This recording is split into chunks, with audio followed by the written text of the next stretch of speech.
Kyla, in 2019, 15-year-old Ashley Dorsey was struck by a car while skateboarding on Park Avenue in Monroe. Her killer, Daniel Ross, was sentenced today, 5 years after the incident.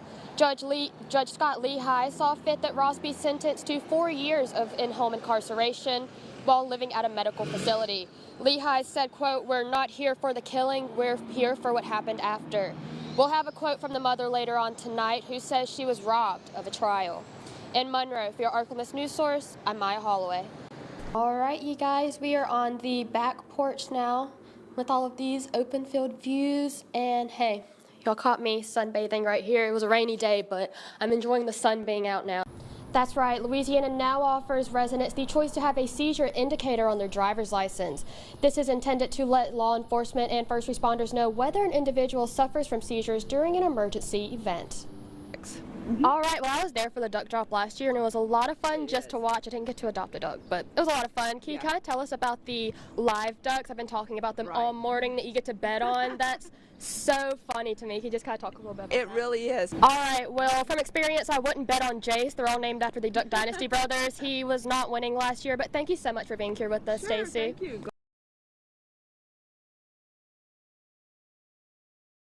I've got some trivia for you today. What is it? Easter Sunday. What is the most purchased Easter candy? There's It's not three pink options anymore. right there. We got jelly beans, peach, or chocolate. I'm going with chocolate. Chocolate? Yeah, I'm going with chocolate. That is correct. Okay. It is chocolate. So I would have guessed peach, but anyway. No, happy I saw an article that said it was less people are buying peeps nowadays. All right, so he cheated. All right, well, happy Easter, you guys. We'll see you back here at 10. We bring you a story of triumph from inside the home of a recent Richwood High School graduate. Let's meet Denham Boyd. You have a young daughter that plays softball. How does that make this day even more special for you? Well, thank you so much, and welcome to Monroe. Thank you. All right, reporting at ULM for ULM Softball, I'm Maya Holloway. Protesters are also objecting Johnson's delay of the vote to release Epstein's files, something Johnson says is to protect innocent victims.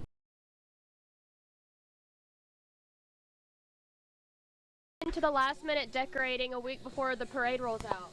Well, we're just making last-minute repairs as the people get on the floats. They're finding like this board was loose, so we're putting it back together. Everybody's putting all their beads together and getting them unboxed and in their bags. We spoke with one float decorator who had one word to describe the last-minute process. Chaos. Chaos. Pure chaos.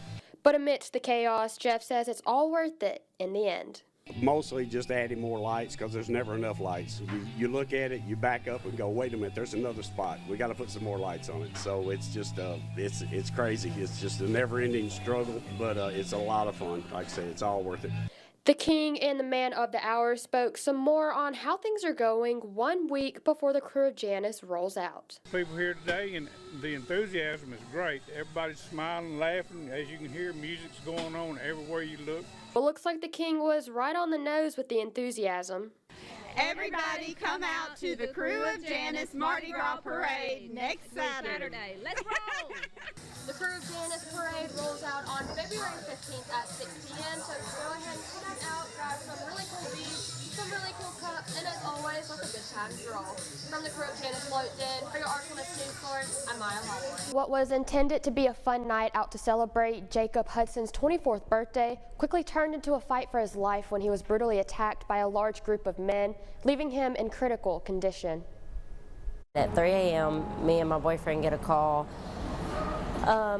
that woke us up that Jacob had been taken to the ER because he was beaten by a group of 8 to 10 men. Hudson was escorting a female to her car in the parking lot of Ponchatoula's in Ruston when a group of 8 to 10 men brutally beat him, leaving Hudson with a broken jaw.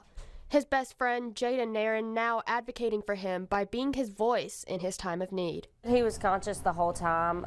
He was able to talk right after surgery because the swelling wasn't bad yet. I mean, it wasn't well. It was through his teeth, but he told us that he was hit once and he tried to cover his face, and then he got hit twice, and that's when he started trying to call out for our friends when he realized he was starting to choke on his blood and couldn't couldn't get anything out. The event that took place in the early morning hours of April 5th could leave Hudson with permanent damage. They did say that he is permanently going to be numb all up here. He won't be able to ever feel this again, and he could possibly not feel this side either because it was like a piece like that had broken. A GoFundMe has been created by Naren to support Hudson while he is unable to work during his recovery.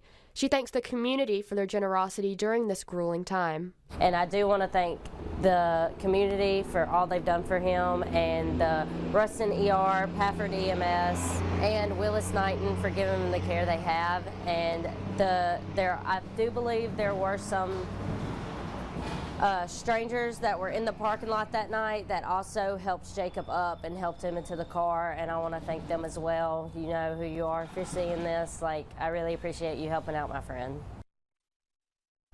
If you have any idea of the whereabouts of any suspects, you are encouraged to contact the Ruston Police Department.